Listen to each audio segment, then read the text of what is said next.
ધાંગધ્રામાં solar power પ્લાન્ટથી ઘુડખરની પ્રજાતિના રક્ષણાર્થે આવેદન। ધાંગધ્રા ગ્રામ્ય વિસ્તારના મોટી માલવણ ખાતે કચ્છનું નાનું રણ વિસ્તાર આવેલું છે, જે વિસ્તારમાં સોલર પાવર પ્લાન્ટ નિર્માણ થવા જઈ રહ્યો છે। 200 મેગાવોલ્ટ સોલર પ્લાન્ટ હોવાથી ઘુડખરને નુકસાન થઈ શકે એવી શક્યતાઓ દેખાઈ રહી છે। ઘુડખરને રહેણાંક તેમજ ખોરાક માટે કોઈ તકલીફ ના થાય તે માટે ધાંગધ્રા શહેરના સામાજિક મહિલા કાર્યકર હેમાબેન સિંગલ દ્વારા ધાંગધ્રા ડેપ્યુટી કલેક્ટરને આવેદનપત્ર આપીને રજૂઆત કરવામાં આવી। આવનાર સમયમાં 200 મેગાવોલ્ટના સોલર પ્લાન્ટથી ઘુડખરના સંવર્ધન અને વિકાસને નુકસાન કરી શકે એમ છે। સાથે ગ્રામ પંચાયતની મંજૂરી લેવામાં આવી છે કે નહીં તેની પણ યોગ્ય તપાસ કરવામાં આવે। ઘુડખરને કોઈ તકલીફ ન પડે એ માટે કંપની દ્વારા જે નિયમો છે તેની પણ યોગ્ય તપાસ કરવી। સોલર પાવર પ્લાન્ટનું નિર્માણ કાર્ય ચાલતું હોય એના બાંધકામથી અવાજો આવતા હોય છે। ઘુડખરને આવનજાવન સંરક્ષણ અને સંવર્ધન ઉપર વિપરીત અસર થઈ શકે એમ છે। જ્યારે વિશ્વનું બહુમૂલ્ય અને એશિયા ખંડની એકમાત્ર ધરોહર કહી શકાય એવા આ ઘુડખરની મધ્યે ધાંગધ્રા શહેરના સામાજિક મહિલા કાર્યકર હેમાબેન સિંગલ દ્વારા આવેદન આપવામાં આવ્યું। અહેવાલ ધર્મેશ રબારી, લોકાર્પણ। હું સિંગલ હેમાબેન ખીંજેભાઈ ધાંગધ્રામાં પત્રકાર તરીકે મારું કાર્ય કરી રહી છું।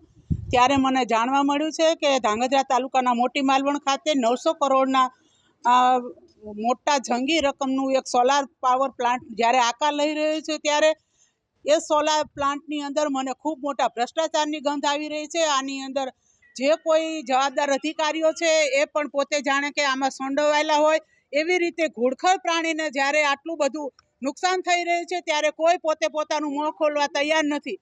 આ ઘુડખર પ્રાણી છે, એશિયાની ધરોહર છે। આ ઘુડખર પ્રાણી છે વિશ્વ પ્રસિદ્ધ ઘુડખર। આપણને વિશ્વમાં ગુજરાતને મોટી નામના અપાય છે।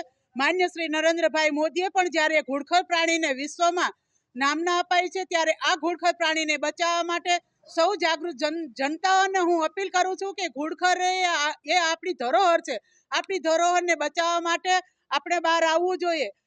100 દિવસ ઘેટાની જેમ જીવ્યા કરતા એક દિવસ સિંહની જેમ જીવીને બહાર આવો અને આપણી ધરોહરને બચાવો, આપણી સંસ્કૃતિને બચાવો। આપણી સંસ્કૃતિને બચાવવા માટે હું મારો પ્રાણ આપવા પણ પાછી પાની નહીં કરું। આજે વાવડીના અને માલવણના ગ્રામજનો જ્યારે રજૂઆત કરવા મારી સાથે આવી રહ્યા હતા, ત્યારે એ લોકોને ધાક ધમકી આપી અને દબાવી અને બેસાડી દેવામાં આવ્યા છે।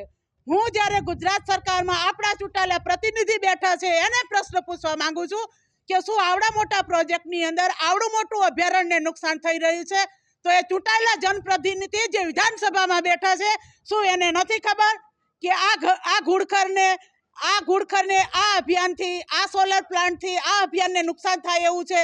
તો હું એ ચૂંટાયેલા વિધાનસભાના સભ્યને પણ અત્યારે અપીલ કરું છું ને આહવાન કરું છું, એ પણ પોતાનું મોં ખોલે, એ પણ આ વિશે 2 શબ્દ બોલે।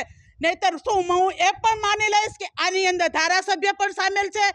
જેને જે સમજવું હોય એ સમજે। હું સિંગલ હેમાબેન આના માટે રાંધૂન બેસાડીશ। આના માટે ભારતના પ્રખ્યાત જે કોઈ પર્યાવરણવાદી છે એ લોકોને બોલાવીશ। પર્યાવરણ માટે હું જેટલું પણ બનશે એટલું ઘુડખર માટે હું મારા પોતાનો જીવ દેવા માટે તો પણ જઈશ, પણ હું ઘુડખર બચાવવા માટે બધું કરી છૂટીશ।